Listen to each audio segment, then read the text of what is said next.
सुबह और सिद्धांत के साथ टाइम स्पेंड करके ऋतिक को बहुत अच्छा लग रहा था। वो सब साथ में बाहर भी गए और खाना भी साथ में ही खाया।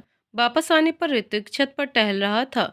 तभी आर्या ने उसको आवाज दी। ऋतिक, हाय। आर्या, कैसे हो? ऋतिक, ठीक हूँ, तुम बताओ। कल तुषार के साथ दिन कैसा रहा? आर्या ध्यान से ऋतिक को देखते हुए, तुम दोनों की आखिर प्रॉब्लम क्या है? जो है एक दूसरे से सॉर्ट आउट क्यों नहीं कर लेते? ऋतिक एक मुस्कुराहट के साथ, सॉर्ट आउट, या राइट, मुझे वो इतना नापसंद है कि उसकी शक्ल तक नहीं देखना चाहता मैं। मेरी ही बेस्ट फ्रेंड उसको अपना बेस्ट फ्रेंड बनाए हुए है। इतनी चिढ़ होती है तुम दोनों को साथ में देखकर कि मन तो करता है कि जाकर उसका गला घोट दूं। आर्या उसको हक्का बक्का होकर देखती है, फिर थोड़ी देर में बोलना शुरू करती है। तुम पागल हो क्या? उस बेचारे को? ऋतिक, हाँ हाँ, एक वो बेचारा, एक तुम बेचारी, बाकी हम सब भ्रष्टाचारी। आर्या मुंह खोलकर उसको देखती है। ऋतिक, ऐसी शक्लें मत बनाओ, रात में भूत डर जाएंगे। आर्या चिढ़कर, गो टू हेल। पागल हूं मैं जो तुम्हें आवाज दी तुमसे बात करने के लिए, लेकिन तुम, आह साइको। आर्या पैर पटकते हुए वहां से चली जाती है। ऋतिक भी गुस्से में आकर अपने डंबल्स उठाकर लिफ्ट करने लगता है। दूसरे दिन संडे को तुषार फिर आर्या के घर आता है। आज उसने आर्या के साथ मूवी देखने का प्लान बनाया था। दोनों साथ निकल ही रहे होते हैं कि बाहर उनको ऋतिक मिलता है। ऋतिक एक पल के लिए आर्या को देखता ही रह जाता है। आसमानी रंग के कुर्ते दुपट्टे और पटियाला सलवार में आज वो बिल्कुल सीधी सादी भारतीय संस्कृति की लड़की लग रही थी। लंबे बालों की गुथी हुई ढीली चोटी, छोटी सी आसमानी रंग की बिंदी, कानों में भी मैचिंग छोटे झुमके, एक हाथ में मैचिंग कड़े और दूसरे में घड़ी। ऋतिक उसको निहारता ही रह गया। उसकी तंद्रा तब टूटी जब तुषार ने अपनी बाइक स्टार्ट की।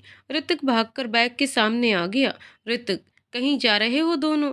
तुषार, हाँ, मूवी देखने। अब सामने से हटो वरना लेट हो जाएंगे हम। ऋतिक आर्या को ध्यान से देखता है, मानो कह रहा हो कि प्लीज मत जाओ, लेकिन तुषार लगातार हॉर्न दिए जा रहा था। ऋतिक साइड हो जाता है और आर्या सर झुकाए तुषार के साथ चली जाती है। कहीं ना कहीं आर्या भी समझती थी कि ऋतिक नहीं चाहता है कि आर्या तुषार के साथ जाए, लेकिन उसके पास मना करने की कोई वजह भी नहीं थी। शाम को ऋतिक आर्या के घर आता है, लेकिन वो अभी तक वापस नहीं आई थी।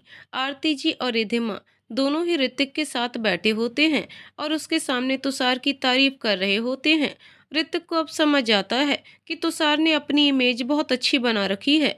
आर्या के घर वालों के सामने वो दुखी होकर वहां से जाने वाला होता है कि सामने से उसे तुषार और आर्या आते हुए दिखते हैं। आर्या, ऋतिक तुम? ऋतिक, हाँ मैं वो। आर्या, आओ बैठो, मैं बस अभी चेंज करके आती हूँ। तुषार, तुम तो निकलोगे ना अब? तुषार चौंक कर, लेकिन मैं तो। आर्या, लेट बहुत हो गई है, तुम्हें जाना चाहिए अब, बाय। तुषार बेमन से चला जाता है। आर्या चेंज करके ड्राइंग रूम में आती है, जहाँ ऋतिक उसका इंतजार कर रहा होता है। ऋतिक, उसका मन नहीं था जाने का। आर्या, तुम दोनों ही एक दूसरे को पसंद नहीं करते, किसी एक को तो जाना ही पड़ता। ऋतिक, तो मुझे क्यों नहीं कहा जाने को? आर्या, बस ऐसे ही, तुम अभी भी मेरे लिए तुषार से ज्यादा इम्पोर्टेंट हो। ऋतिक ये सुनकर प्रफुल्लित हो जाता है। ऋतिक, सच्ची? आर्या हंसते हुए, मुच्छी। दोनों ही खिलखिला उठते हैं। ऋतिक, आई am sorry for yesterday night, बिना बात के ही लड़ाई की तुमसे। आर्या मुंह फुलाकर, साइको। ऋतिक, अच्छा ये तो बताओ कि कल रात क्या बात करनी थी तुमको मुझसे? आर्या, कुछ खास नहीं, बस रात में टहलते वक्त ही सोच रही थी कि हम लोग बचपन से साथ हैं, स्कूल, कॉलेज, कोचिंग, और अब देखो ऑफिस भी एक ही मिला। कितना बड़ा संजोग है ना? ऋतिक हंसते हुए, हाँ, हम दोनों कभी एक दूसरे से अलग हुए ही नहीं है ना? आर्या, ऋतिक अब देखो किस्मत कहाँ ले जाती है। ऋतिक, आरू। आर्या ने चौंक कर ऋतिक को देखा। आर्यन कभी कभी आर्या को इस नाम से बुलाता था, खास तौर पर जब जब भी आर्या कोई शैतानी करती थी।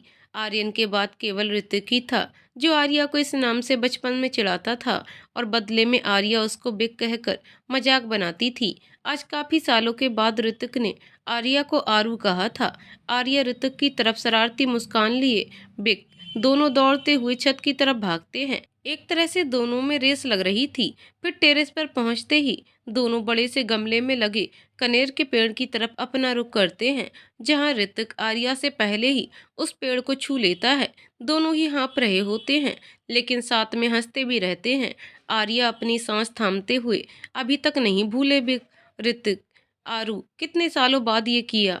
आर्या, मजा ही आ गई। ऋतिक, ध्यान ही नहीं दिया, कितना बड़ा हो गया ये हमारा छोटा सा पौधा। क्लास फिफ्थ में थे हम दोनों जब रिद्धिमा आंटी के साथ हम दोनों ने ये लगाया था। आर्या, अब देखो कितना सुंदर हो गया है, पूरा पीले फूलों से लबालब भरा पड़ा है। ऋतिक मुस्कुरा देता है। आर्या, मॉम ने कहा था कि जब भी झगड़ा हो हम दोनों के बीच तब इस पौधे तक रेस लगाना, जो भी पहले इसको टच करेगा जीत उसकी। मैं आज तक तुमसे हार ही रही हूँ, but one thing I promise you, one day I will win for sure. Hrithik हंसते हुए। आरू, ऋतिक को घर आकर बहुत अच्छा महसूस होता है। उसको आर्या की कही बात बार बार याद आती है कि ऋतिक अभी भी उसके लिए तुषार से ज़्यादा इम्पोर्टेंट है। वो बहुत दिनों के बाद चैन की नींद सोया था। इधर तुषार को गुस्से में नींद नहीं आ रही थी। उसको ये बर्दाश्त नहीं हो रहा था कि आर्या ने उसको घर से जाने के लिए कह दिया। उसने आर्या को फ़ोन मिलाया। आर्या ने नींद में ही बिना नंबर देखे फ़ोन उठाया। आर्या, हाँ बोलो ऋतिक। तुषार को तो अब काटो खून नहीं। आर्या, मैं तुषार बोल रहा हूँ। आर्या, अरे तुम इतनी रात गए, कुछ दिक्कत हो गई क्या। तुषार, नहीं, बस ये पूछना चाह रहा था कि तुमने मुझे घर से जाने के लिए कहा, वजह जान सकता हूँ। आर्या थोड़ा इरिटेट हो जाती है, लेकिन अपने आप को संभालते हुए कहा, ऋतिक तुमको पसंद नहीं करता तुषार, और न ही तुम ऋतिक को। मैं तुम्हारे साथ पूरा दिन स्पेंड करने के बाद अपना समय उसको देना चाहती थी, बस इसलिए तुमसे जाने को कहा। तुषार, तुम्हारे लिए अभी भी वही ज्यादा इम्पोर्टेंट है। आर्य थोड़ा तेज आवाज में, बचपन का दोस्त है मेरा, तो ऑब्जेक्टली वो इम्पोर्टेंट होगा मेरे लिए। तुषार, और मैं। आर्या, देखो तुम जो सोच रहे हो वो कभी हो नहीं सकता तुषार। मेरी लैब का जब तक कैंप पूरा नहीं हो जाता तब तक मैं प्यार मोहब्बत के चक्कर में नहीं पड़ सकती, इसलिए बेवजह अपने दिल में जलन पालना बंद करो। Good night. तुषार थोड़ा अचंभित सा रह गया। वो नहीं जानता था कि आर्या इतना स्ट्रेट फॉरवर्ड भी बोल सकती है। अब उसको समझ में आया कि ऋतिक आर्या से प्यार करते हुए भी क्यों उसके आगे पीछे नहीं घूमता, क्योंकि ऋतिक अच्छे से जानता था कि आर्या को प्यार में कोई इंटरेस्ट नहीं है। दिन अपनी रफ्तार से गुजर रहे थे। तुषार अभी भी आर्या के घर रोज आता था और ऋतिक फिलहाल तो इस मामले में शांत ही था। आखिर वो दिन भी आ गया जब आर्या और ऋतिक एक साथ दिल्ली के लिए निकले। तुषार भी उन्हीं के साथ था। उसने दिल्ली यूनिवर्सिटी में एमए के लिए अप्लाई किया था और साथ ही साथ कोचिंग ज्वाइन करके कंपटीशन की तैयारी भी वो वहीं से करना चाह रहा था। ऋतिक को उससे नफरत सी हो गई थी। उसकी वजह से ऋतिक को आर्या के साथ टाइम स्पेंड करने का मौका ही नहीं मिलता था। फ्लैट से दिल्ली पहुंचकर तीनों अपने होटल पहुंचे। तीनों अपने अलग अलग रूम में थे। ऋतिक और आर्या दूसरे दिन ऑफिस में रिपोर्टिंग के लिए चले गए और तुषार अपनी यूनिवर्सिटी। ऋतिक और आर्या का पहला दिन काम समझने में ही लग गया। दोनों को एक ही हफ्ते में काम मिल गया कि होटल रूम में आते ही दोनों खाना खाकर तुरंत सो जाते। वहीं तुषार काफी बोर हो रहा था। ऋतिक की ऊंची पोस्ट होने के कारण ऑफिस की तरफ से गेस्ट हाउस मिल गया था। उसने आर्या से बहुत बार आग्रह भी किया अपने साथ चलने के लिए, लेकिन वो नहीं मानी। ऋतिक को एक तरह से ये भी ठीक लगा, क्योंकि अगर आर्या उसके साथ रहती तो बहुत बातें बनती समाज में। लेकिन ऋतिक ये बिल्कुल नहीं चाहता था कि आर्या अब होटल में रहे, इसलिए ऋतिक ने 2 दिन के अंदर ही आर्या को दिल्ली के सबसे अच्छे वुमेन्स हॉस्टल में शिफ्ट करा दिया। ऋतिक को ये सब करके बहुत सुकून मिला और जब उसको आर्या की तरफ पूरा इत्मीनान हो गया तब कहीं जाकर वो अपने गेस्ट हाउस में शिफ्ट हुआ। लेकिन तुषार ने यहाँ भी अपना खेल खेला।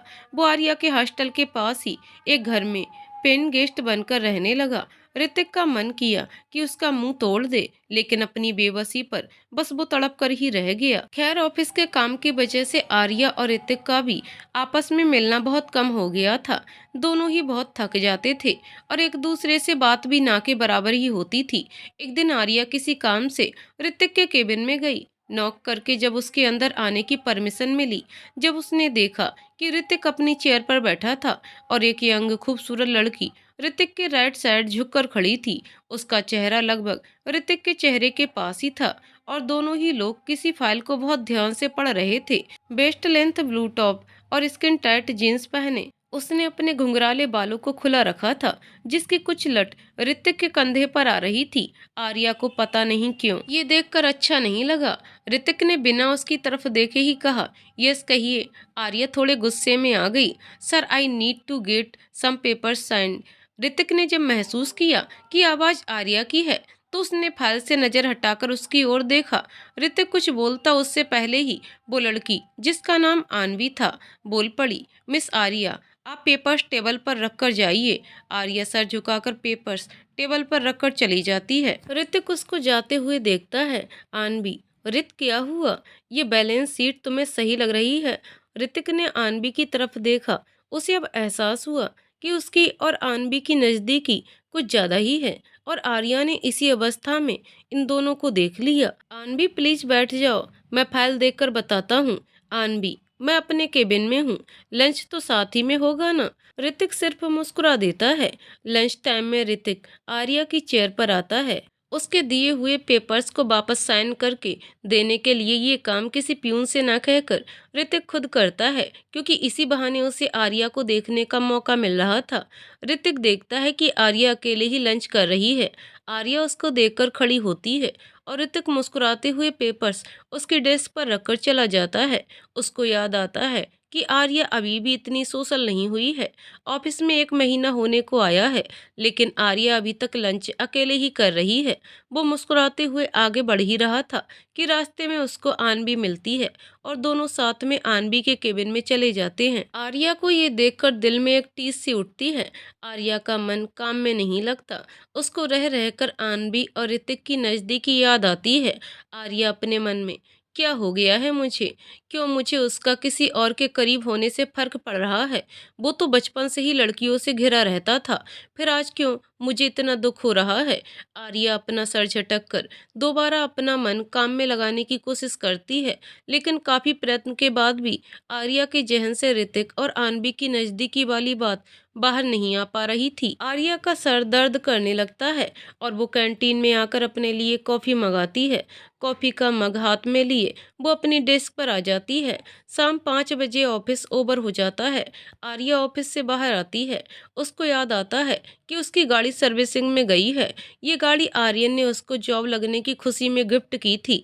ऋतिक को ऑफिस की तरफ से गाड़ी और ड्राइवर दोनों मिला था। आर्या ओला कैब बुक करने ही वाली थी कि सामने उसको तुषार आता दिख गया। तुषार, हे आर्या, मैंने सुबह देखा था कि तुम कैब बुक करके ऑफिस जा रही हो, इसलिए तुम्हें लेने चला आया। आर्या मुस्कुराते हुए, थैंक्स। ऋतिक बाहर आकर देखता है कि तुषार और आर्या एक साथ खड़े हैं। वो उनके पास आ जाता है। ऋतिक, तुषार तुम यहाँ? तुषार अपने आने की वजह बताता है। ऋतिक ध्यान से आर्या को देखकर, तो मुझे भी तो बता सकती थी ना? आर्या, वो सर में। ऋतिक, ऋतिक, आर्या, मैंने बहुत बार कहा है कि ऑफिस के बाहर मुझे प्लीज सर मत बुलाया करो। आर्या शांत हो जाती है। तुषार को ये सब देखकर बहुत मजा आता है। तुषार, आर्या चलें? आर्या, हाँ तुषार, बाय। ऋतिक, ऋतिक अभी भी गुस्से में था, इसलिए उसने कोई जवाब नहीं दिया। आर्या, आई एम सॉरी ऋतिक, लेकिन तभी आन्वी वहां आ जाती है। रित, तुम यहाँ? सॉरी तुम्हें वेट करना पड़ा, चलें अब? ऋतिक, हाँ अनबी, इससे मिलो। आर्या मल्होत्रा, मेरी बचपन की बेस्ट फ्रेंड, और ये तुषार सिंह, हमारा कॉलेज फ्रेंड। अनबी ये सुनकर सकपका जाती है। Childhood best friend? लेकिन ऑफिस में तो तुम दोनों। ऋतिक बच्चों सा मुंह बनाते हुए, मैं तो चीख चीख कर बताना चाहता था, लेकिन आरू ने ही मना कर दिया, ये कहते हुए कि पर्सनल और प्रोफेशनल लाइफ अलग रखनी चाहिए। आनवी को ये सब सुनकर अच्छा नहीं लगा, खास तौर पर ऋतिक का आरू कहना। आनवी सहज होते हुए, ओके वैसे रित चलें अब? ऋतिक, हाँ 1 मिनट। आरू, ये आनवी कपूर है, हमारे ऑफिस में ऑडिटर ऑफिसर। इनका फ्लैट भी उसी गेस्ट हाउस में है जहाँ मैं रहता हूँ। हम लोग साथ ही आते जाते हैं। ये 1 साल पहले से यहाँ जॉब कर रही है, लेकिन हमारी हम उम्र ही है। ऑफिस के काफ़ी फाइनेंशियल अकाउंट्स हम लोगों ने साथ मिलकर डिस्कस किए हैं पिछले कुछ दिनों से, इसलिए काफ़ी अच्छी दोस्ती हो गई है हम दोनों की। Arya, hello ma'am. आनवी, hello, but मैं तुम्हारे लिए बाहर भी मैम हूँ और ऑफिस में भी। Mind it? आर्या थोड़ा अचकचाते हुए, जी मैम। ऋतिक को आनवी का रवैया समझ में नहीं आया, लेकिन तुषार को ये सब देखकर बहुत सुकून मिल रहा था। उसने मन में सोचा कि चलो कोई तो है जो मेरी तरह इन दोनों को दूर करना चाहता है। तुषार आर्या के साथ रवाना हुआ और आन भी ऋतिक के साथ। आर्या और ऋतिक दोनों ही अलग अलग लोगों के साथ अलग अलग दिशा में जा रहे थे, लेकिन बार बार पलटकर एक दूसरे को देख रहे थे। दोनों को ही ऐसा लग रहा था कि जैसे पीछे कुछ छूट रहा है। ऋतिक तो फिर भी अपनी मनोदशा समझता था, लेकिन आर्या को अब अपनी स्थिति देखकर घबराहट महसूस होने लगी। आर्या अपने हॉस्टल रूम में आकर चेंज करके तुरंत ही लेट गई। उसका दिल जोरों से घबरा रहा था। उसने तुरंत अपने घर फोन में लाया और सबसे बात की। थोड़ा हल्का महसूस होने के बाद उसने डिनर बनाना शुरू किया। हॉस्टल की वार्डन ने फोन पर उसको बताया कि ऋतिक उससे मिलने आया है। आर्या गैस बंद करके नीचे लॉबी में आ गई, जहां ऋतिक सोफे पर बैठा उसका इंतजार कर रहा था, क्योंकि हॉस्टल के रूल्स के हिसाब से कोई भी मेल किसी भी लेडी के रूम तक नहीं जा सकता था। आर्या, तुम यहाँ इस वक्त? ऋतिक, हाँ, वो आजकल तुमसे ठीक से बात नहीं हो पाती, इसलिए मिलने चला आया। आर्या को ऋतिक की मौजूदगी से भी घबराहट होने लगी थी। वो चाहती थी कि जल्द से जल्द ऋतिक वहां से चला जाए। ऋतिक, डिनर करने कहीं बाहर चलें? आर्या, मैंने तो डिनर बना लिया है। ऋतिक हैरानी से, तुम्हें खाना बनाना आ गया? आर्या, 1 महीने से बाहर का खाते खाते तंग आ गई थी, इसलिए मॉम की हेल्प से बनाना शुरू कर दिया। ऋतिक, ओह, किचन सेट कर लिया तुमने? आर्या, हाँ, तुषार ने बहुत मदद की सामान खरीदने में। बाकी सामान रूम तक पहुंचाने में वार्डन और बाकी स्टाफ ने मदद की। ऋतिक को दुख पहुंचा ये सब सुनकर। ऋतिक, तुमने एक बार भी मुझसे कांटेक्ट करने की कोशिश नहीं की? एक बार कहकर तो देखती हैं आर्या, इतना पराया कर दिया मुझे। आर्या का दिल जोरों से धड़कने लगा। आर्या, अब वो मैं। ऋतिक के मोबाइल पर आनवी का कॉल आता है। ऋतिक, नहीं आनवी, आज मैं डिनर तुम्हारे साथ नहीं कर पाऊंगा, मैं आर्या के साथ हूँ। हाँ, next time. Yes, bye, good night. Arya, देर हो रही है, तुम्हें जाना चाहिए। कल ऑफिस भी टाइम पर पहुंचना है। मैंने यहाँ अपना डिनर बना लिया है, तुम भी जाकर कुछ खा लो। ऋतिक, मुझे ऐसा क्यों लग रहा है आर्या कि तुम्हें मेरा यहाँ आना पसंद नहीं आया? आर्या फिर घबरा गई। ऋतिक उसको ध्यान से देखते हुए, ऑफिस से देख रहा हूँ, मुझसे नजरें चुरा रही हो, मुझसे घबरा रही हो, सब ठीक तो है ना? कुछ छिपा तो नहीं रही ना मुझसे? आर्या अपने आप को नॉर्मल बनाते हुए, न न नहीं, कुछ नहीं, इट्स ऑल कूल। ऋतिक अपने दोनों हाथ बांधते हुए, कूल लग तो नहीं रहा, बताओ क्या हुआ है? देखो, जब तक बताओगी नहीं मैं जाऊंगा नहीं, अब सोच लो। आर्या ये सुनकर और सकपका जाती है। ऋतिक ने आर्या का चेहरा देखा, जो बिल्कुल रोनी सूरत बनी हुई थी। ब्लैक लूज लॉन्ग टॉप और ब्लैक लोअर पहने, बालों की कसकर तेल से मालिश की हुई थी और गुथी हुई चोटी में आर्या पर ऋतिक को जमकर इस समय प्यार आ रहा था। वहीं आर्या को समझ नहीं आ रहा था कि उससे क्या कहे। आर्या, ऋतिक थोड़ा नरमी से, क्या हुआ? आर्या, ऋतिक, वो मैं। ऋतिक, कमाल है झांसी की रानी, आज मैंने तुम्हारी बोलती ही बंद कर दी।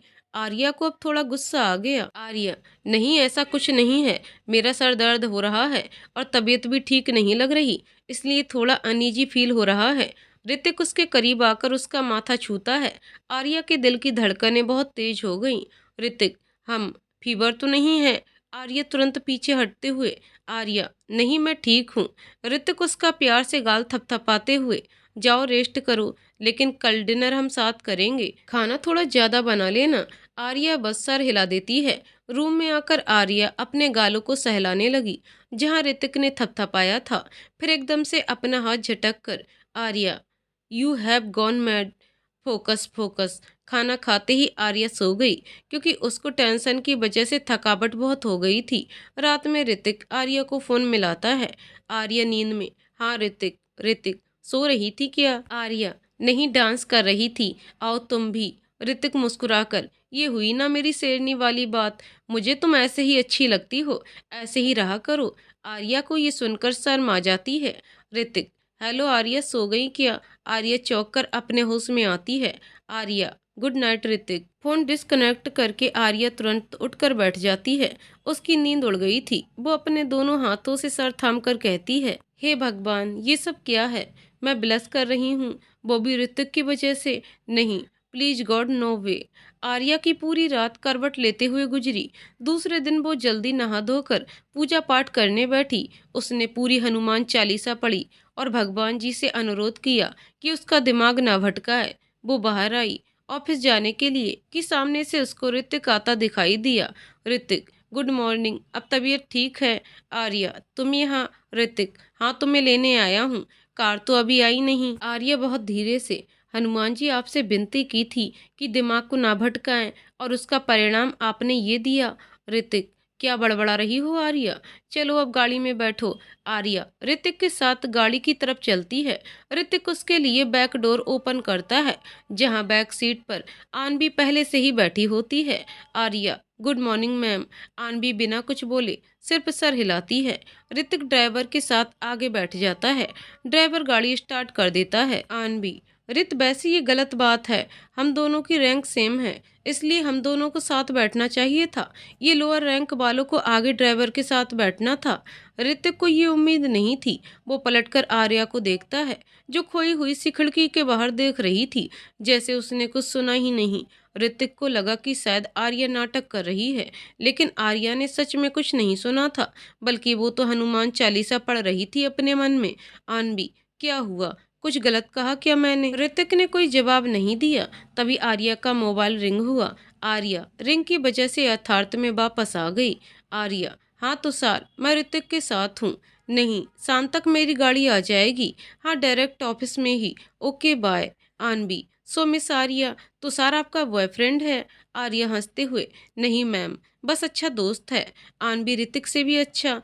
आर्या पूरे कॉन्फिडेंस से, नहीं मैम, मेरी फैमिली के बाद ऋतिक ही सबसे ज़्यादा इम्पोर्टेंट है मेरे लिए। ऋतिक जहाँ ये सुनकर मुस्कुरा देता है, वहीं आनवी के चेहरे पर थोड़े सख्त एक्सप्रेशन आ जाते हैं। ऑफिस पहुंचकर सब अपने काम में लग जाते हैं। ऋतिक लंच टाइम में आनवी के केबिन में जाता है। आनवी, अरे रित, मैं तो बस आ ही रही थी। क्या हुआ, मिस कर रहे थे मुझे? ऋतिक थोड़ा सीरियस होकर, आनवी, आज तो तुमने जो किया सो किया, लेकिन आइंदा से आर्या की बेइज्जती की तो मुझसे बुरा कोई नहीं होगा। मुझे बहुत पसंद है वो, और बहुत प्यार करता हूँ मैं उससे। मैं हरगिज ये बर्दाश्त नहीं करूँगा कि कोई भी उसको किसी भी तरह से चोट पहुँचाए। ध्यान रखना आगे से। आनवी इस चीज़ के लिए बिल्कुल तैयार नहीं थी, इसलिए उसने कुछ नहीं कहा। ऋतिक उसके केबिन का दरवाजा जोर से पटक कर चला गया। आनवी को गुस्सा बहुत आया इस बात पर। ऑफिस का सारा मेल स्टाफ उसकी सुंदरता का कायल था। उसकी बोल्ड ड्रेसिंग और एटीट्यूड से सबका ध्यान उसकी ओर खिंच जाता था। लेकिन आज ऋतिक ने आनवी से जिस हिसाब से बात की थी, उससे उसका ईगो बहुत ज्यादा हर्ट हो गया था।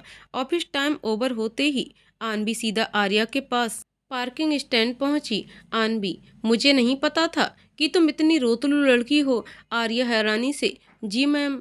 आनवी, हाँ, मेरी शिकायत जाकर ऋतिक के सामने रोते हुए ही की होगी ना, तभी वो मुझसे इतना झगड़ कर गया है। आर्या, देखिए मैम, मैं नहीं जानती कि आप किसके बारे में बात कर रही हैं। ऑफिस में ऋतिक मेरे लिए सिर्फ मेरे बॉस हैं, इससे ज़्यादा कुछ नहीं। अगर उसने मुझे लेकर आपको कुछ कहा है तो अभी उसको यहाँ बुला लेती हूँ, सब क्लियर हो जाएगा। आनवी को लगता है कि आर्या ऐसे ही बोल रही है, लेकिन जब उसने सच में ऋतिक को फ़ोन करके बुलाया तो आनवी घबरा गई। ऋतिक आर्या की फ़ोन कॉल से तुरंत पार्किंग स्टैंड पर आ गया। ऋतिक, क्या हुआ आर्या? आर्या उसको ध्यान से देखते हुए, यही तो मैं पूछना चाहती हूँ कि आखिर क्या बात है जो आनवी मैम को मुझसे शिकायत हो गई, वो भी तुम्हारी वजह से। ऋतिक आनवी की तरफ देखता है। ऋतिक, क्या बात है आनवी? आनवी भी डरने वालों में से नहीं थी। उसने बेझिझक बोलना शुरू किया, मैंने बस इससे इतना ही पूछा कि इसने तुमसे ऐसा क्या कहा कि तुम मेरे ऊपर इतना चिल्लाए। ऋतिक तेजी से, आर्या को कोई दिक्कत होती तुमसे तो ये तुमसे खुद बात करती, मुझसे तुम्हारी शिकायत नहीं करती। इसने मुझसे कुछ नहीं कहा। जो भी मैंने तुमसे कहा वो मेरी पर्सनल फीलिंग्स थी। Aanvi, okay fine, but Hrithik, now that you are my friend, let me tell you one thing very clearly. मैं अपने दोस्तों को लेकर बहुत पॉसेसिव हूँ। मुझे बिल्कुल नहीं पसंद कि मुझसे जुड़े लोग मुझसे दूर जाएं। तो प्लीज़ आगे से अगर मुझसे कोई भी दिक्कत हो तो मुझसे आराम से सॉर्ट आउट करना, इस तरह चीख चिल्लाकर नहीं। ऋतिक, ओके, लेकिन आइंदा से आर्या को बीच में कभी मत लाना। I am sorry for shouting at you. Aanvi Hrithik को हक करके चली जाती है। इधर आर्या, जो इतनी देर से चुपचाप सब सुन रही थी, वो एक बार फिर अपने दिल में जलन की भावना महसूस करती है। उसको फिर घबराहट होने लगती है और वो तुरंत हनुमान चालीसा का पाठ मन में पढ़ने लगी। ऋतिक आर्या की तरफ देखकर, सॉरी आर्या, इन सब के लिए तुम जानती हो ना कि तुम्हें लेकर मैं थोड़ा डिफेंसिव हूँ। ऋतिक देखता है कि आर्या उसकी बात नहीं सुन रही, बल्कि किसी ख्याल में गुम है। ऋतिक आहिस्ता से आर्या का कंधा थपथपाता है। आर्या फिर हड़बड़ा कर ऋतिक को देखती है। ऋतिक, तुम्हें क्या हो गया है? पिछले 2 दिनों से कहाँ खोई रहती हो? आर्या बिल्कुल बेबसी से, पता नहीं ऋतिक मैं। खैर छोड़ो, बताओ कि तुम्हारे और आनवी मैम के बीच क्या चल रहा है? ऋतिक, क्या चल रहा है मतलब? तुमने सुना नहीं कि उन्होंने तुमसे कार में सुबह कैसे बात की? आर्या, कार में क्या कहा था उन्होंने? ऋतिक सारी बातें आर्या के सामने दोहराता है, और ये भी कि कैसे उसने आनवी को डांटा। आर्या सब सुनकर दंग रह गई। तुमने मैम से लड़ाई मोल ली, वो भी मेरे लिए? तुम्हारा दिमाग तो ठीक है। ऋतिक, उसने तुम्हें उल्टा सीधा क्यों बोला? आर्या, हाँ तो मुझे बोला ना, तो तुम्हें उससे क्या? ऋतिक को गुस्सा बहुत तेज आ जाता है, तो वो आर्या के कंधों को पकड़कर अपनी तरफ खींचता है और दांत भींचते हुए उसने कहा, मुझे इससे क्या? क्या मतलब है तुम्हारा? तुम्हारे बारे में कोई कुछ भी बोले, मैं चुपचाप सुनता रहूं? नहीं मिस आर्या मल्होत्रा, अगर किसी ने तुम्हें बुरा भला कहा तो उसकी औकात दिखाने का दम रखता है ये ऋतिक खन्ना। समझी तुम? तुम्हें प्रोटेक्ट करने का हक मुझसे कोई नहीं छीन सकता, खुद तुम भी नहीं, याद रखना। आर्या ने देखा कि ऋतिक की आंखें लाल हो रही थीं और उसके चेहरे की नसें भी तन रही थीं। आर्या ने ये भी देखा कि आसपास लोगों की नजरें उन दोनों पर ही थीं। आर्या बहुत नरमी से, ऋतिक चलो मेरे साथ मेरी कार में। आर्या ने आहिस्ता से अपने आप को ऋतिक से छुड़वाया, उसका हाथ थामे उसको पैसेंजर सीट पर बैठा दिया, खुद ड्राइविंग सीट पर आकर कार स्टार्ट कर दी। आर्या तो वहां से चली गई, लेकिन उसके पीछे आन भी बहुत आग बबूला हो रही थी, जिसने ये सब देख और सुन लिया था। आर्या ड्राइव करके कनॉट प्लेस के सेंट्रल पार्क आ गई। आर्या, ऋतिक चलो पार्क में बैठते हैं थोड़ी देर। ऋतिक अभी भी गुस्से में था, इसलिए बिना कुछ कहे पार्क के अंदर आकर एक बेंच पर बैठ जाता है। आर्या भी उसके पीछे आकर उसके साइड बैठ जाती है। आर्या, आई एम सॉरी ऋतिक, मैं तुम्हारी फ्रेंडशिप पर क्वेश्चन नहीं कर रही थी, बस ये कह रही थी कि आनवी मैम थोड़ा शार्ट टेपर्ड हैं, तो बिना वजह उनसे क्यों उलझना? जो वो समझ रही थी समझने देते ना, हम दोनों के बीच तो सब कूल है ना। ऋतिक ने ध्यान से आर्या को देखा। आर्या, तुम्हारी हिम्मत कैसे हुई ये कहने की कि मुझे तुमसे क्या, मेरा तुमसे क्या रिलेशन है? ये मुझे अब एक्सप्लेन करना पड़ेगा क्या? मैं तुम पर इतना हक रखता हूँ कि तुम्हारे लिए लड़ सकूं, तो फिर तुम ऐसे क्यों? तभी आर्या को तुषार का कॉल आता है और ऋतिक की बात अधूरी रह जाती है। आर्या, हाँ तुषार, मैं ऋतिक के साथ हूँ। हाँ मुझे देर हो जाएगी। Yes bye. इतने में ऋतिक को आनवी का कॉल आता है। ऋतिक, हाँ अनवी, नहीं मैं आर्या के साथ डिनर करके तब आऊँगा। हाँ तुम मेरा इंतजार मत करना, बाय। दोनों एक दूसरे को देखते हैं। आर्या, आई am sorry Hrithik. Hrithik, you should be. Hrithik, चलो अब अपने हाथ का बना खाना खिलाओ, मैं भी देखूं कितना सीखी हो। फिर अपने मन में, आखिर जिंदगी भर तुम्हारे हाथ का ही तो खाना है। ऋतिक आर्या की गाड़ी ड्राइव करके हॉस्टल ले आता है। ऋतिक पास के ही एक पार्क में टहलता रहता है और आर्या फटाफट रूम में जाकर डिनर तैयार करने लगती है। डिनर तैयार करके वो सारा खाना स्टील के टिफिन में पैक करती है। फिर ऋतिक को अपनी गाड़ी के पास बुलाती है, क्योंकि पार्क में मच्छर बहुत होते हैं और इसलिए वो खाना कार के बैक सीट पर खाने का सुझाव ऋतिक को देती है। ऋतिक कार की बैक सीट पर बैठ जाता है। आर्या प्लेट में खाना सर्व करके ऋतिक को देती है। आलू मटर टमाटर की सब्जी, पूरी, सलाद और खीर, ये सब आर्या ने बनाया होता है। खाना खाते वक्त ऋतिक कुछ नहीं बोलता और बहुत ही गंभीर मुद्रा लिए धीरे धीरे खाना खत्म करता है। आर्या से रहा नहीं जाता और वो ऋतिक से पूछ बैठती है, आर्या, ऋतिक अब तो बता दो कैसा बना है? ऋतिक ने आर्या की तारीफों के पुल बांधने शुरू कर दिए। क्या बताऊं, फंटेस्टिक, सुपर, एकदम बढ़िया बना है, मन करता है तुम्हारा हाथ चूम लूं। आर्या थोड़ा घबरा के पीछे हटती है। सच में इतना अच्छा बना है? आर्या भी एक बाइट लेकर देखती है। हैं, ये तो नॉर्मल ही है, इसमें इतना क्या अच्छा है? ऋतिक मुंह में खाना भरकर, अरे तुम क्या जानो, रोज रोज कुक के हाथ का ठंडा खाना खा खा कर पक गया हूँ। 7 ही बजे बनाकर चला जाता है। आर्या को अब ऋतिक को देखकर हंसी आ जाती है। ऋतिक भर पेट खाना खाकर चलने लगता है। आर्या, रुको, खीर लेते जाओ, खा लेना। आर्या रूम में जाकर खीर पैक करके ऋतिक को देने आती है। ऋतिक, थैंक्स, चलता हूँ, फिर कभी आऊँगा डिनर खाने, गुड नाइट। आर्या जब रूम में वापस आती है तो ऋतिक की एक एक हरकत आर्या याद करके मुस्कुरा देती है। उसको न जाने क्यों अंदर से बहुत अच्छा लगने लगता है। वो गाना गाने लगती है, इश्क वाला लब। फिर उसका मोबाइल रिंग होता है। आर्या एक झटके से रियलिटी में आती है। ओ माई गॉड, ये मैं क्या कर रही थी। हाय राम, आर्या, ये क्या हो गया है तुम्हें, मेरा फ़ोन। आर्या अपने माँ पापा से बात करके खाना खाने बैठती है। ना चाहते हुए भी उसे ऋतिक का चेहरा याद आता है। उसका गोरा सफ़ेद रंग, लंबे काले कंधों तक आते बाल जो हमेशा बिखरे रहते थे, 6 फीट हाइट, चौड़ी बाइसेप्स। आर्या के मुंह से अनायास ही निकलता है, कितना हैंडसम है मेरा ऋतिक। आर्या को फिर झटका लगता है। थक हार कर किचन की सफाई करने के बाद वो सो जाती है। अब ऋतिक आर्या के प्रति काफ़ी अलर्ट रहने लगता है। जॉब लगने के बाद ऋतिक उसके लिए लापरवाह हो गया था, इसलिए तुषार को मौका मिल गया था आर्या के नज़दीक जाने का। तभी उसने आर्या की किचन सेट करने में मदद की। अब ऋतिक ऐसा रिस्क नहीं लेना चाहता था और किसी न किसी बहाने आर्या से बात करता और हफ्ते में एक दिन उसके हाथ का बना डिनर जरूर खाता।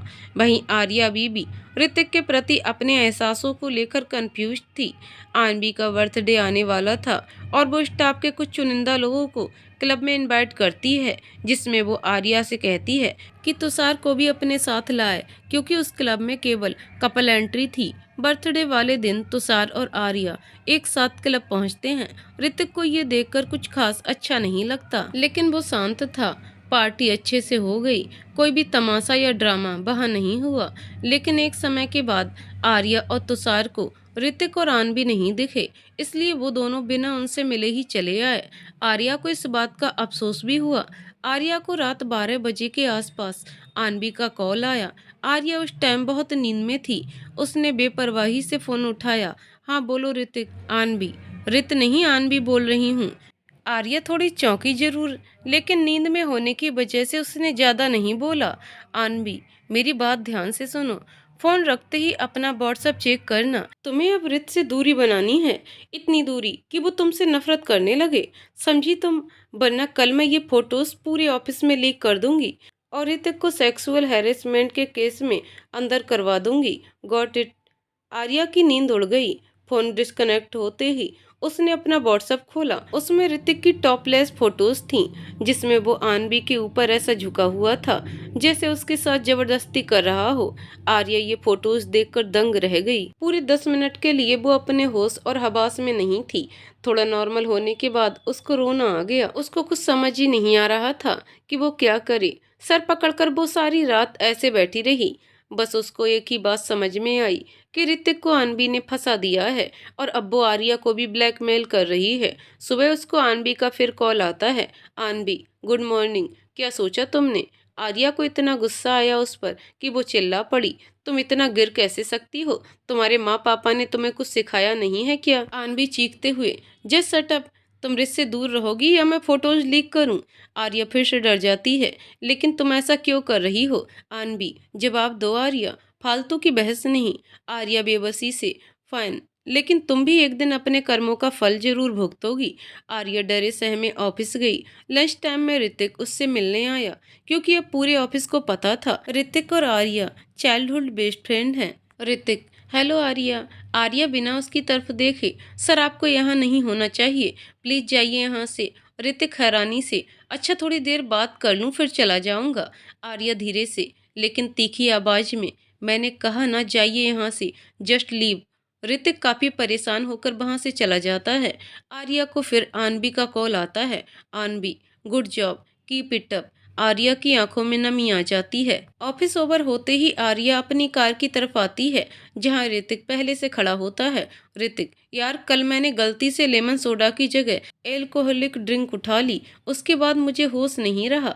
किसी तरह आनवी मुझे मेरे फ्लैट तक लेकर आई, इसीलिए कल रात मैं तुमसे मिल नहीं पाया। आई एम सॉरी, अब गुस्सा छोड़ दो। आर्या दांत पीसते हुए, I care a damn about your life, सामने से हटो। ऋतिक, क्या हुआ है? क्यों इतना गुस्सा हो रही हो? आर्या, तंग आ गई हूँ तुमसे और तुम्हारे चिपकूपन से। कब तक मेरे पीछे पड़े रहोगे? I am fed up. तुम अपनी जिंदगी जियो और मुझे अपनी जीने दो। ऋतिक को आर्या से ये उम्मीद बिल्कुल नहीं थी। ऋतिक उसके पास आकर उसको थामने ही वाला होता है कि आर्या उसको उंगली दिखाकर वार्निंग देती है, हिम्मत भी मत करना मुझे छूने की, दूर हटो। ऋतिक ये सुनकर दंग रह जाता है और आर्या अपनी कार स्टार्ट करके चली जाती है। ऋतिक को कुछ समझ में नहीं आता कि आर्या ऐसे क्यों बिहेव कर रही है। वो हैरान परेशान सा इधर उधर देखता है। तभी आनवी वहां आ जाती है। आनवी, क्या हुआ रित? Any problem? ऋतिक बस सर झुकाए खड़ा रहता है, फिर आनवी की तरफ देखकर उससे पूछता है, कल रात क्या मैंने कोई बदतमीजी की किसी से? आनवी बहुत मासूम शक्ल बनाते हुए, नहीं रित, तुम जैसे ही नशे में आए मैं फौरन तुम्हें वहां से लेकर चली आई, जिससे कि आर्या को बुरा ना लगे। ऋतिक दुखी होकर, थैंक्स। आनवी ऋतिक के कंधे पर हाथ रखकर, कुछ हुआ क्या? ऋतिक, नहीं कुछ नहीं, चलो चलते हैं। अपने फ्लैट आकर ऋतिक ने काफी बार आर्या को कॉल किया, लेकिन आर्या ने उसका एक भी कॉल रिसीव नहीं किया। उधर आर्या फपक फपक कर रो रही थी। उसको समझ में नहीं आ रहा था कि क्या करे। वो रात में अपनी मॉम को कॉल करके सारी बात बता देती है। रिधिमा, माई गॉड, इतनी साथे लड़की है अनबी। आर्या, क्या करूं मैं मॉम? रिधिमा, जाकर ऋतिक को सब सच बता दो। आर्या, बताने से वो ऋतिक को और फंसा सकती है। जो इंसान एक बार बेशर्म बन जाए उसको और बेशर्म बनने में हिचकिचाहट नहीं होती। रिधिमा, सुनो मेरी बात, ऋतिक को ये बताओ और उससे कहो कि आनवी के सामने कोई रिएक्शन ना दे। जैसा चल रहा है चलने दे, उससे वो थोड़ा लापरवाह हो जाएगी और इस लापरवाही का फायदा ऋतिक उठा सकता है। आर्या, हम thanks mom, love you. Arya इतना रिलैक्स हो जाती है कि फौरन ऋतिक को फोन मिलाने जा रही होती है, लेकिन फिर उसको लगता है कि कहीं आनवी उसके साथ ना हो, इसलिए वो रुक जाती है। ये सच था कि आनवी रात 12 बजे तक ऋतिक के साथ ही होती है। कहने को तो वो उसको परेशान देखकर एक दोस्त होने के नाते उसके साथ थी, लेकिन असल में वो ये चेक करना चाह रही थी कि कहीं आनवी ऋतिक का फोन पिक करके उसको सच्चाई ना बता दे। आखिर ऋतिक ने जब उसको सख्ती से जाने के लिए कहा तब वो चली गई। रात के 2 बजे आर्या ऋतिक को फोन मिलाती है। ऋतिक सो नहीं रहा होता है क्योंकि उसको आर्या के बिहेवियर को लेकर टेंशन होती है। ऋतिक फौरन फोन पिक करता है। ऋतिक, आर्या क्या हुआ है? बताओ ना, क्यों गुस्सा हो मुझसे? आर्या, ऋतिक अकेले हो ना? ऋतिक, मतलब? आर्या, मुझे 4 बजे मिल सकते हो? ऋतिक, तब तो ऑफिस में रहेंगे ना हम दोनों? आर्या, अभी सुबह के 4 बजे, 2 घंटे बाद। ऋतिक, लेकिन? आर्या, प्लीज ऋतिक। ऋतिक, ओके, तुम्हारे हॉस्टल के सामने वाले पार्क में। ओके। आर्या, डन। आर्या 4 बजे पार्क में पहुंचती है। गर्मी के मौसम में हल्का उजाला होना शुरू हो गया था। ऋतिक वहां पहले से मौजूद था। दोनों एक दूसरे के पास आते हैं। आर्या बिना कुछ बोले ऋतिक की बाहों में आ जाती है। हल्की ठंडी हवा, चिड़ियों की चहचहाट, पत्तियों की आवाज और सूर्योदय के बीच होते इस मिलन को प्रकृति का भरपूर साथ मिला। आर्या ऋतिक की टी शर्ट को कस के पकड़े हुए ऋतिक को थामे खड़ी थी। ऋतिक को कुछ समझ में नहीं आया, लेकिन फिर उसका भी खुद पर से धैर्य जाता रहा। उसने भी आर्या को मजबूती से अपनी बाहों में भर लिया। तकरीबन 15 मिनट बाद आर्या की सिसकियों में ऋतिक का ध्यान भंग हुआ। उसने आहिस्ता से आर्या को अपने से अलग किया और पूछा, क्या हुआ आरू? वो अभी भी सिसक रही थी, इसलिए ऋतिक उसको अपने साथ बेंच पर ले आया। ऋतिक ने उसके आंसू पोंछे और उसका सर सहलाकर दोबारा अपना सवाल पूछा। आर्या ने सिसकते सिसकते धीरे धीरे अपनी बात कही। सब सुनते ही ऋतिक का दिमाग खराब हो गया। उसका गुस्सा वैसे भी बहुत तेज था, लेकिन आज तो तूफान आर्या उसकी आंखों में देख रही थी, उससे वो खुद भी डर गई। आर्या ने फिर ऋतिक को अपने गले से लगा लिया। ऋतिक आर्या की इस हरकत से थोड़ा पिघल गया। आर्या, ऋतिक, तुम्हें मेरी कसम, तुम कुछ नहीं करोगे? वो बहुत शातिर लड़की है, प्लीज जोश से नहीं होश से काम लो। ऋतिक आर्या से दूर हुआ। वो घटिया लड़की की इतनी हिम्मत नहीं। आर्या, मैं। आर्या ने उसका चेहरा अपने हाथों में थाम लिया। आर्या, प्लीज, तुम्हें मेरी कसम है, जैसा मैं चाह रही हूँ प्लीज वैसा करो। ऋतिक, लाइफ में पहली बार तुमसे कुछ मांग रही हूँ और मुझे ये चाहिए बिक। ऋतिक बस सर झुकाए बैठा रहता है। आर्या उसके सामने हम दोनों को ही दुश्मनों की तरह बिहेव करना होगा। जहां उसको इस बात का यकीन हो गया तो वो थोड़ा लापरवाह हो जाएगी। फिर तुम मुझसे उसकी गलती खुद एक्सेप्ट करा सकते हो। ऋतिक बिल्कुल बेचारगी से, लेकिन आर्या, मैं तुमसे बेरुखी से बात नहीं कर पाऊंगा। आर्या, क्यों नहीं कर पाओगे? ऋतिक आर्या को अपनी तरफ खींचकर बिकॉज आई। ऋतिक अपनी बात अधूरी छोड़कर एक झटके से खड़ा हो जाता है। ओके फाइन, मैं तुम्हारी बात मानने को तैयार हूँ, लेकिन फिर तुम भी मुझसे प्रॉमिस करो कि आइंदा से मुझसे कुछ छिपाओगी नहीं। आर्या, प्रॉमिस। ऋतिक के मोबाइल पर आनबी का कॉल आता है। ऋतिक, आनबी, ये कैसे इतनी जल्दी उठ गई? आर्या, ऋतिक, उसको शक मत होने देना प्लीज।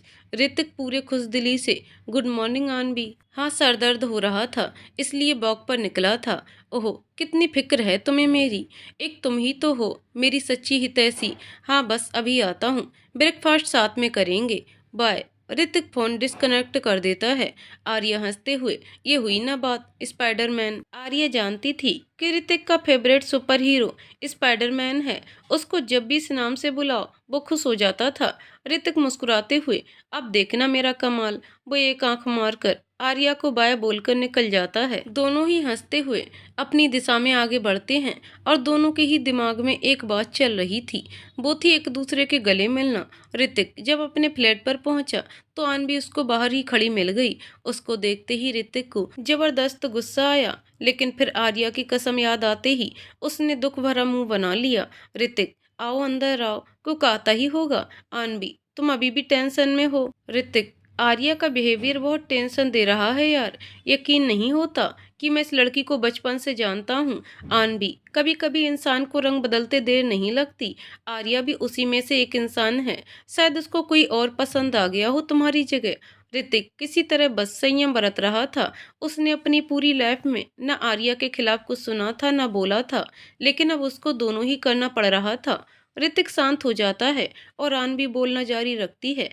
आनवी, पता है रित, मुझे तुम्हारी टेंशन बहुत हो रही थी, इसलिए मैं रात भर सो नहीं पाई। ये कहकर आनवी अपना सिर ऋतिक के कंधे पर टिका देती है। ऋतिक अपनी दोनों आंखें बंद कर लेता है। ऋतिक, मैं नहाने जा रहा हूँ आनवी, कुक आए तो उसको बता देना कि सैंडविच बना ले और कॉफी, बाकी जो तुम चाहो। ऋतिक उठकर चल देता है, बिना इस बात की परवाह किए कि आनवी का सिर उसके कंधे पर टिका था। ऋतिक बाथरूम में जाकर जब अपनी टी शर्ट उतारता है तो उसको फिर से आर्या का गले मिलना याद आता है। वो टी शर्ट को अपने सीने से चिपकाकर कहता है, जिंदगी भर इस टी शर्ट को धोऊंगा नहीं, इसमें मेरी आरू का एहसास है। फिर उसको शीशे में अपना प्रतिबिंब नजर आता है। अबे तू पागल हो गया है क्या ऋतिक? तुझे पता है ना कि आर्या कितनी सफाई पसंद है। शादी के बाद वो क्या सोचेगी कि तूने इस टी शर्ट को आज से लेकर पता नहीं कब तक धोया भी नहीं। ऋतिक अपना सर झटक कर, अरे प्यार भी ना इंसान को पागल कर देता है। मैं अपनी ही आपसे बातें कर रहा हूँ और टी शर्ट ना धोना, छी यक।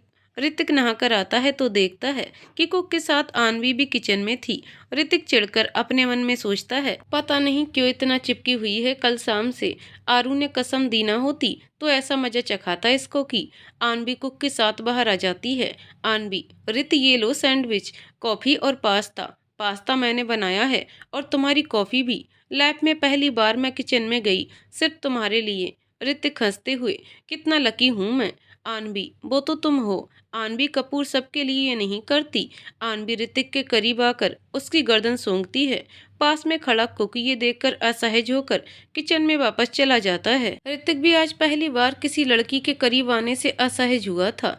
आनवी, बहुत अच्छी फ्रेग्रेंस है, कौन सा बॉडी वॉश? ऋतिक दूर हटकर, व्हाट?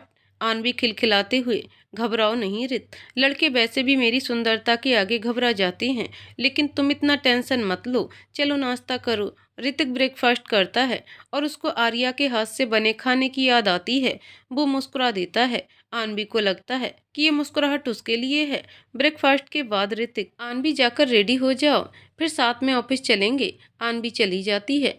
ऋतिक उसके जाने के बाद एक सुकून भरी सांस लेता है। वो किचन में जाता है जहाँ कुक खाना बनाते बनाते बड़बड़ा रहा होता है, राम राम, आजकल की लड़कियाँ कैसा साहब के साथ चिपकी थी।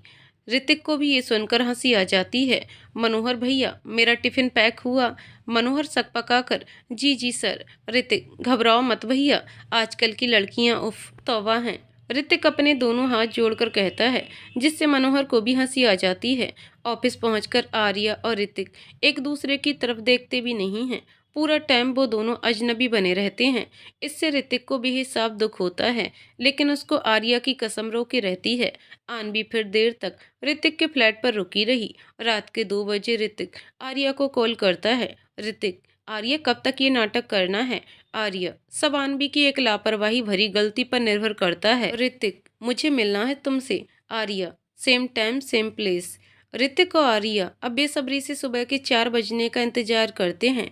सुबह जब दोनों एक दूसरे को देखते हैं तो दोनों के चेहरे की खुशी देखते बनती थी। Hrithik, I miss you. Arya, me too. दोनों फिर पार्क में टहलने लगते हैं। आर्या, तुम्हें दिक्कत होगी ना सुबह उठने में? ऋतिक, नहीं आर्या, बल्कि खुशी होती है कि तुमसे मिलूंगा। यही एक वक्त है जब मैं आनवी से पूरी तरह से मुक्त रहता हूँ, वरना सुबह के 7 बजे से लेकर रात के 12 बजे तक वो लड़की सर पर सवारी रहती है मेरे। आर्या को ऋतिक को देखकर हंसी आ जाती है, लेकिन वो अपनी हंसी छुपा लेती है। आर्या, अब आगे क्या करना है? ऋतिक, किसी तरह उसका मोबाइल हासिल करना होगा, जिससे कि जिस दिन उसकी बर्थडे थी उस दिन की सारी फोटोज और चैट्स हम देख पाएं। वो जहाँ भी मुझे ले गई, मेरी शर्ट उतारी, ये काम उसके अकेले के बस का नहीं है। किसी न किसी की हेल्प तो उसने ली होगी। Arya, yes you are right, लेकिन कैसे करोगे उसका मोबाइल हासिल? ऋतिक, उसका ट्रस्ट जीत कर, धीरे धीरे ही सही, उसको मजबूर कर दूंगा अपनी सीक्रेट शेयर करने के लिए। तुम देखती जाओ। Arya, good luck. ऋतिक, उस दिन पार्टी में तुषार भी मौजूद था। आर्या, हाँ तो। ऋतिक, आर्या तुमसे कुछ बताना है, बहुत सीरियस है। आर्या एक गहरी नजर ऋतिक को देखती है। मैं जानती हूँ कि तुम क्या कहना चाहते हो। यही ना कि तुषार ने मुझे ऋषिकेश में किडनैप किया था। I already know dad. Hrithik, Tushar ने मुझे खुद से ये बताया। ऋतिक ये सुनकर सुन रह गया। आर्या, जॉब लगने के बाद हम दोनों को तो एक दूसरे से मिलने का टाइम ही नहीं मिला, लेकिन उस वक्त मैं तुषार के बहुत क्लोज हो गई। मैंने उसकी पढ़ाई में हेल्प की, उसके नोट्स तैयार करवाए, उसने मेरी हॉस्टल रूम में किचन सेट करने में मदद की। बहुत कुछ बातें उसके बारे में पता चली। आनवी की बर्थडे से ठीक एक दिन पहले वो मुझसे मिलने आया था, अपनी गलती कन्फेस करने और मुझे सॉरी कहने के लिए। ऋतिक अभी भी शांत था, उसको अभी भी अपने कानों पर विश्वास नहीं हो रहा था। आर्या प्लीज उसको माफ कर दो ऋतिक, वो एक अच्छा लड़का है। ऋतिक अभी भी चुप था। आर्या उसकी चुप्पी की वजह समझ जाती है, फिर कहती है, ऋतिक अब हमें चलना चाहिए। ऋतिक, हम okay bye. Arya, bye. Office over होने के बाद ऋतिक तुषार को फोन करके मिलने को बोलता है।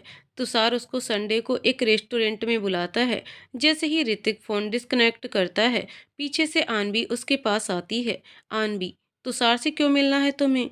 ऋतिक इरिटेट होते हुए, क्या प्रॉब्लम है आनवी, क्यों हर वक्त मेरी जासूसी करती रहती हो?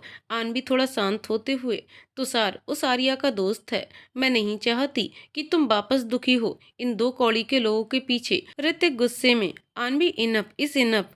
आर्या ने मेरे साथ जो भी किया, उसने तुम्हारे साथ तो ऐसा कुछ भी नहीं किया कि तुम इतने गलत शब्द इस्तेमाल करो उसके लिए। बाई दबे पूरी दुनिया में केवल एक ही तुषार नहीं है। ये कहकर वो चला जाता है। इधर आनवी का गुस्सा बढ़ जाता है, लेकिन वो कुछ ज्यादा रिएक्ट नहीं करती। रात में डिनर के टाइम आनवी ऋतिक से अपोलाइज कर लेती है।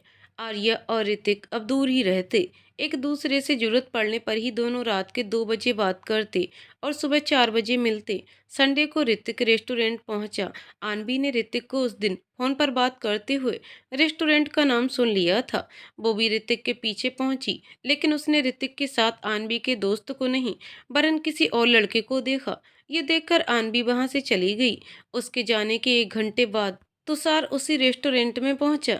वो ऋतिक के पास आकर बैठते हुए, तुषार मैं जानता था कि तुम मुझे मिलने जरूर बुलाओगे, लेकिन ये तुम और आर्या इतना खुफिया क्यों बिहेव कर रहे हो? वो बाहर अपनी कार में बैठी है, मिलने का टाइम भी तुमने चेंज कर दिया, आखिर क्या हुआ? ऋतिक, तुषार चलो आर्या के पास, फिर बताता हूँ। दोनों आर्या की कार में बैठ गए, ऋतिक आगे और तुषार पीछे। आर्या, तुषार जस्ट रिलैक्स, तुम्हारा किडनैप नहीं किया है मैंने। तुषार मुस्कुराते हुए, इतनी अच्छी किस्मत कहाँ है मेरी। ऋतिक, अभी भी नौटंकी चालू है। तुषार यार, आर्या ने चांस दिया नहीं, वरना जीवन भर ऐसे ही लेंस और बातों से इम्प्रेस करता मैं इसको। ऋतिक मुस्कुरा देता है इस बात पर। तुषार, क्या बात है ऋतिक, मेरी बातों पर हंस रहा है? वह वैसे आर्य, ये शहर के बाहर हम लोग कहाँ जा रहे हैं? आर्या दिल्ली से बाहर सुपर जीवन रिजॉर्ट पर गाड़ी रोकती है। इस रिजॉर्ट की खास बात ये थी, यहाँ कमरे झोपड़ी नुमा आकृति के बने थे। तीनों अंदर आकर एक कमरा बुक करा के उसमें आते हैं। लंच का ऑर्डर देकर आर्या बोलना स्टार्ट करती है। आर्या धीरे धीरे तुषार को सब बता देती है। तुषार चौंकता तो है, लेकिन उतना नहीं। तुषार, आनवी की जिस दिन बर्थडे पार्टी थी, उस दिन ही मुझे उसके इरादों का पता चल गया था। तुम और ऋतिक जब एक दूसरे के साथ बिजी थे, तब उसने मुझे बुलाकर कहा कि मैं आर्या की ड्रिंक में कुछ मिलाकर उसके साथ ऑब्जीन फोटो लूं। मैंने इससे साफ इनकार कर दिया और उसको वार्निंग भी दी, लेकिन उसने मेरा मजाक उड़ाते हुए कहा कि मैं क्या कर लूंगा उसके खिलाफ। तब मैंने उसकी उस वक्त कही हुई बातें उसको सुनाई अपने मोबाइल पर। उसने क्लब में जब अकेले मिलने के लिए कहा, तभी मैंने रिकॉर्ड ऑन कर लिया। मुझे उस पर शक तब से था जब मैंने उसको पहली बार देखा, जिससे वो डर गई और बोली कि वो मजाक कर रही थी। इसलिए आर्या को मैं उस पार्टी से जल्दी ही ले आया।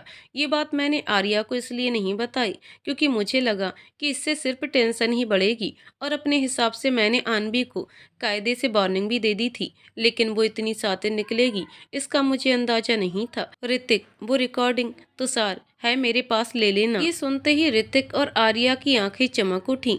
लंच करने के बाद आर्या ने अपनी मॉम को कॉल किया और रूम से बाहर आकर बात करने लगी। वहीं तुषार और ऋतिक भी रिजॉर्ट घूमने के लिए बाहर आ गए। ऋतिक, तुषार, वो तुमने, तुषार हंसते हुए, नहीं बताया आर्या को कि तू उससे प्यार करता है? ऋतिक हंस दिया। तुषार, आर्या ने मेरी पढ़ाई में बहुत मदद की। उसकी मदद का ही नतीजा है कि मैंने पीसीएस की मुख्य परीक्षा पास कर ली है। बिना किसी कंडीशन के उसने मेरी हेल्प की। ऑफिस के काम से थकी होने के बावजूद मेरे नोट्स बनाती थी। सबसे अच्छी बात, अपने पेरेंट्स से हर चीज़ शेयर करती है। उसकी वजह से ही मुझे मेरे पेरेंट्स की अहमियत समझ में आई। I am very grateful to her. Hrithik ये सुनकर मुस्कुरा दिया। तुषार ने आगे कहा, तुम दोनों एक दूसरे के लिए ही बने हो। तुमने भी मेरे बारे में सब कुछ जानते हुए भी मेरे साथ कभी बदतमीजी नहीं की, न ही मेरे खिलाफ आर्या के कान भरे। बस चुपचाप शांत होकर आर्या को प्रोटेक्ट करते रहे। बस इसलिए मैं तुम्हारे रास्ते से हट गया। आर्या तुम्हारे जैसा एक सच्चा इंसान डिजर्व करती है। ऋतिक ने तुषार को कसकर गले से लगा लिया। उधर आर्या खड़ी भौचक्का होकर दोनों को देख रही थी। आर्या उन दोनों के पास आती है। आर्या, ये इतनी जिगरी यारी कैसे हो गई? तुषार मुस्कुराते हुए, बस हो गई। बस एक बात कहनी थी कि मैं कुछ दिनों में ऋषिकेश जाकर अपने आप को सरेंडर कर दूंगा। ऋतिक, व्हाट? तुषार, हाँ यार, अब जब ध्यान से सोचता हूँ तो लगता है कि आर्या को किडनैप करके कितनी गंदी हरकत की थी मैंने, इसलिए मैं उस पाप का प्रायश्चित ऐसे करूंगा। ऋतिक, जिंदगी भर के लिए करेक्टर पर दाग लग जाएगा। तुषार, दिल को चैन भी मिलेगा। अपनी गिल्ट से बाहर आ जाऊंगा। आर्या, लेकिन तुषार, तुषार प्लीज आर्या, मैं रात भर सो नहीं पाता हूँ उस वजह से। ऋतिक, उस दिन होटल के सीसीटीवी कैमरा से फुटेज भी तुमने गायब की थी।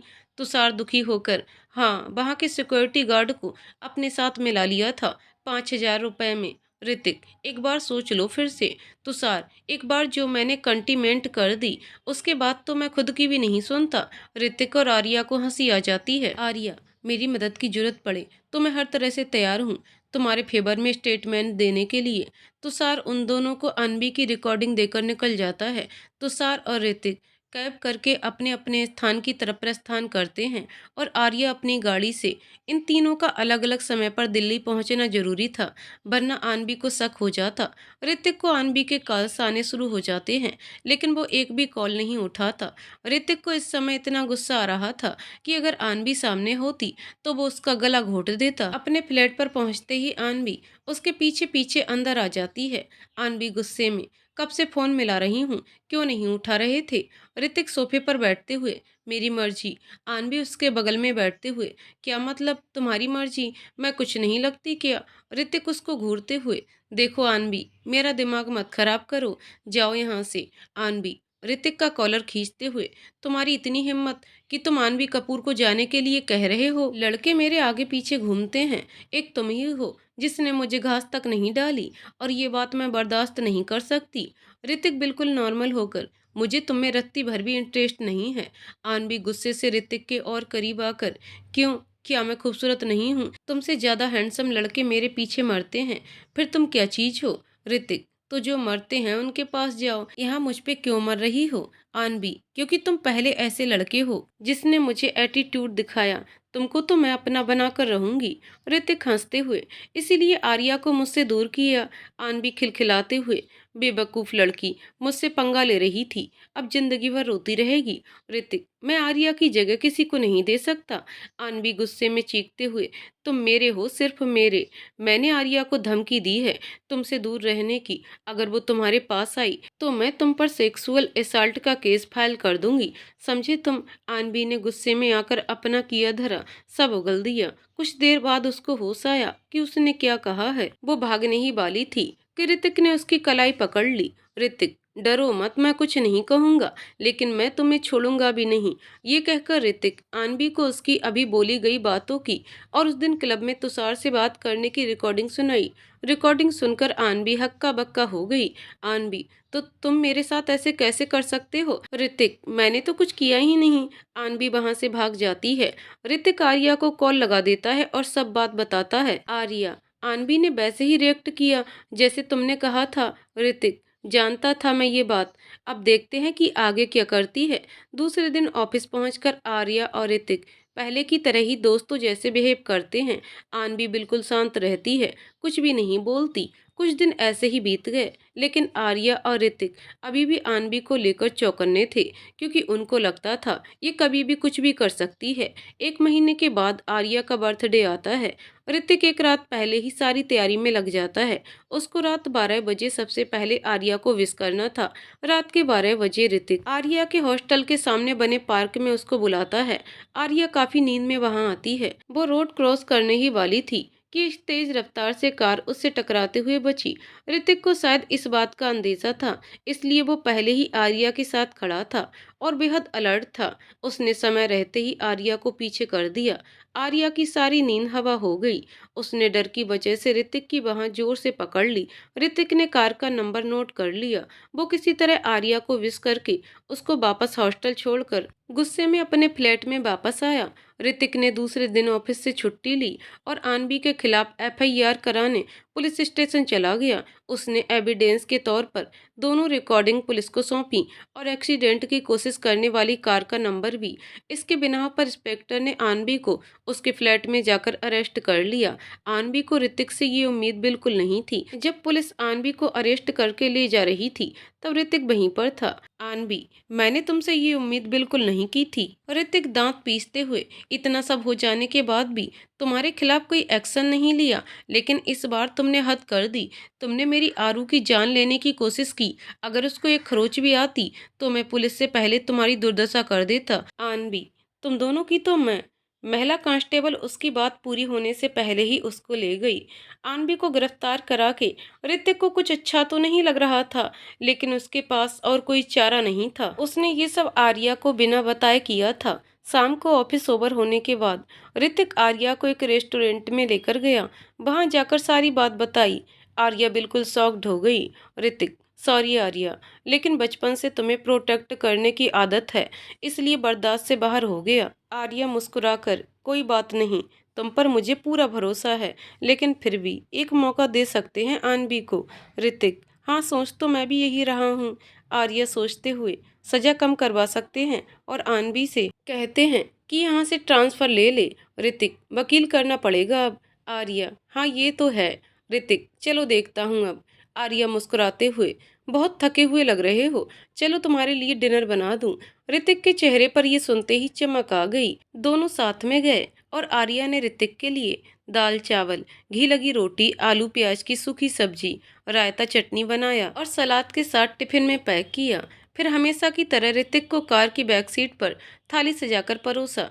ऋतिक को खाना पसंद आया और खाने के बाद वो आर्या को ध्यान से देखने लगा। आर्या, ऐसे क्या देख रहे हो? ऋतिक, सोच रहा हूँ तुम जिसकी भी जिंदगी में जाओगी वो कितना भाग्यशाली होगा। आर्या का दिल ये सुनकर धड़क उठा।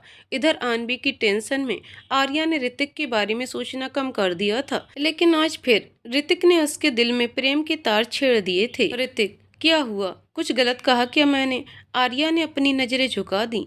ऋतिक हैरान होकर, मुझसे क्यों शर्मा रही हो? आर्या को समझ में नहीं आ रहा था कि कैसे रिएक्ट करे। ऋतिक उसके करीब आया और अपनी हथेली से उसकी ठुड्डी ऊपर उठाई। आर्या की नज़रें अब भी झुकी हुई थीं। ऋतिक, क्या हुआ आरू? कोई है क्या जिंदगी में तुम्हारी जिसको याद करके इतना शर्मा रही हो? ऋतिक ने ये सवाल दिल पर पत्थर रखकर पूछा। आर्या हैरानी से उसको देखने लगी। दोनों की नज़रें एक दूसरे के बहुत करीब थीं। दोनों ही एक दूसरे की सांसों को अपने ऊपर महसूस कर पा रहे थे। ऋतिक, माउथ फ्रेशनर अभी भी बदला नहीं तुम्हारा? आर्या हंसते हुए। पास पास तुम्हारा भी अभी तक चल रहा है। ऋतिक भी मुस्कुरा देता है और आर्या से दूर हट जाता है। आर्या, मेरी लाइफ में कोई लड़का नहीं है। ऋतिक, और मैं शर्मा वो नहीं रही थी। मैं तो बस ऋतिक अपनी दोनों आईब्रोज उठाकर। आर्या, बस भी करो, इतना परेशान होने की जरूरत नहीं है। आर्या अपने आप को नॉर्मल करते हुए। Okay bye Hrithik, good night. Hrithik, आओ तुम्हें हॉस्टल के गेट तक छोड़ दूं। ऋतिक वापस आते वक्त अपनी कार ड्राइव करते हुए सोचने लगा कि आर्या उसके साथ ऐसे क्यों बिहेव कर रही थी। क्या वो भी उसके लिए कुछ महसूस करने लगी है? अगर ऐसा है तो उसके लिए जल्दी पता लगाना होगा। दूसरे दिन ऑफिस के बाद आर्या ऋतिक से पार्किंग स्टैंड में मिलने आई। आर्या, मुझे तुमसे कुछ बहुत जरूरी बात करनी है। मैं कल ऋषिकेश के लिए निकल रही हूँ। तुषार का आज सुबह फोन आया था कि उसको मेरे स्टेटमेंट की जरूरत है और डैड की भी, क्योंकि केस डैड ने ही फाइल किया था। ऋतिक ये सुनकर दुखी हो जाता है। कैसे जाओगी? आर्या, आज शाम की फ्लाइट से लखनऊ चली जाऊंगी और फिर कल मैं और डैड साथ ही निकलेंगे। ऋतिक शाम को आर्या को एयरपोर्ट ड्रॉप करने आता है। बोर्डिंग के लिए वेट करते टाइम। ऋतिक, कब वापस आओगी? आर्या, ये वहां जाकर पता चलेगा। ऋतिक, आई विल मिस यू। जवाब में आर्या सिर्फ मुस्कुरा देती है। बोर्डिंग टाइम अनाउंस होते ही आर्या ऋतिक को बाय बोलकर अपना बोर्डिंग पास लेकर लाइन में लग जाती है। लाइन की तरफ जाते समय ऋतिक पीछे से उसको देख रहा होता है। ऋतिक बेटा, अगर ये तुझे प्यार करती है तो पलट कर जरूर देखेगी। पलट पलट पलट। आर्या इतने में ही पलटकर ऋतिक को हाथ हिलाती है। ऋतिक पूरे दांत दिखाकर हंस देता है और सोचता है, thank you so much mister Shahrukh Khan, हम आशिकों को इतनी बढ़िया टिप देने के लिए। फ्लैट में बैठे बैठे आर्या सोचती है, क्यों ऋतिक, क्यों क्यों आज भी मैं तुम्हें ये नहीं कह पाई कि I will miss you too. क्यों मैं इतना मजबूर हो जाती हूँ तुम्हारे सामने। वहीं ऋतिक कार ड्राइव करते हुए मुस्कुराता रहता है। आरू, तुम मानो चाहे ना मानो, आज तुम्हारी आंखों ने मुझे सब बता दिया। अब हमारा मिलन होने में ज्यादा टाइम नहीं है। आर्या अपनी पूरी फैमिली के साथ ऋषिकेश पहुंचती है। सबको इसी बहाने ऋषिकेश घूमने का मौका मिल रहा था। आर्या को रह रहकर ऋतिक की याद सताती रहती है। आर्या रात में अपने होटल रूम में रोने लगती है, क्योंकि उसको ऋतिक को देखे हुए काफी समय हो गया था। आर्या ये सोचकर कि कहीं रिद्धिमान डिस्टर्ब ना हो जाए, इसलिए वो रूम की बालकनी में आ जाती है। आर्या, तुम मानो चाहे ना मानो, तुम्हें ऋतिक से प्यार हो गया है। आर्या, बहुत ज्यादा प्यार। आर्या का बस नहीं चल रहा था कि उड़ती हुई दिल्ली पहुंचकर अपने प्यार का इजहार ऋतिक से कर दे। आर्या, अब चाहे ऋतिक माने या नहीं, लेकिन मैं अपनी फीलिंग्स अब और नहीं दबा सकती। सारे पेपर वर्क खत्म करने में पुलिस इंस्पेक्टर ने 2 दिन का समय दिया था। सब इन 2 दिनों में ऋषिकेश घूमने निकल पड़ते हैं, लेकिन आर्या का मन बिल्कुल भी नहीं लगता है वहाँ। उसको ऋतिक का एहसास अपने आसपास हो रहा था। रात में आर्या अपनी बालकनी में खड़ी फिर रो रही होती है। तभी पीछे से कोई आकर उसको कंधा थपथपाता है। आर्या मुड़कर देखती है तो अपने पास ऋतिक को पाती है। उसको लगता है कि ये उसका भ्रम है, तो वो वापस पलट जाती है। दिसंबर की ठंड रात में ठंडी हवाओं से आर्या के सारे बाल पीछे की तरफ उड़ रहे थे। उसके चेहरे की रंगत पूरी गुलाबी हो गई थी और ब्लैक हाई नेक स्वेटर और ऊनी ब्लैक लोअर पहने आर्या इतनी दिलकश लग रही थी जैसे कोई बॉलीवुड हीरोइन। अरे, मैं इतनी दूर से सिर्फ तुमसे मिलने आया हूँ और तुम हो कि मुझसे नजरें फेर कर खड़ी हो गई। आर्या एक झटके से वापस मुड़ती है। आर्या ने जब ऋतिक को अपने सामने देखा तो बिल्कुल चौंक गई। आर्या, तो तुम यहाँ हो? सच में यहाँ हो? ऋतिक अपने दोनों हाथों को फोल्ड करके आर्या फिर उसके कंधों को पकड़कर ऋतिक आर्या को अपनी तरफ खींचता है। आर्या बिल्कुल उसके पास आ जाती है और हैरानी से अपनी नजरें उठाकर उसको देखती है। ऋतिक, अब यकीन आया? आर्या की नजरें अभी भी ऋतिक पर टिकी थीं। उसने अपना एक हाथ उठाकर ऋतिक के चेहरे को छुआ। ऋतिक को पहली बार आर्या के स्पर्श में एक प्रेम का एहसास हुआ। उसने भी आर्या के हाथों के ऊपर अपना हाथ रखा और अपना चेहरा आर्या की हथेली में छुपा लिया। आर्या, ऋतिक, आई आई ऋतिक, आई नो आर्या कि तुम क्या कहना चाहती हो। आर्या अपना माथा ऋतिक के माथे पर टिका देती है। दोनों कुछ देर इसी पोजीशन में रहते हैं। ऋतिक और आर्या को इस समय बहुत अच्छा फील हो रहा था। ठंडी हवाओं से दोनों के बाल उड़कर एक दूसरे के माथे को टच कर रहे थे। उन दोनों को ही होश नहीं था कि इस समय वे दोनों कहाँ हैं। बस मतलब था तो एक दूसरे से। कुछ देर बाद ऋतिक, आर्या, आर्या बहुत धीमे से, हम, ऋतिक, अंदर चलें, तुम्हें ठंड लग जाएगी। आर्या एक झटके के साथ ऋतिक से दूर हो जाती है। ऋतिक उसका धीरे से हाथ पकड़कर अंदर ले आता है। रूम में आकर आर्या देखती है कि रिद्धिमान अभी भी सो रहा था। ऋतिक बालकनी का दरवाजा बंद करके आर्या की तरफ आता है। आर्या, तुम यहाँ? ऋतिक, हाँ, तुम्हारे बिना मन नहीं लग रहा था वहाँ, न ही तुम्हारा लग रहा था यहाँ मेरे बिना।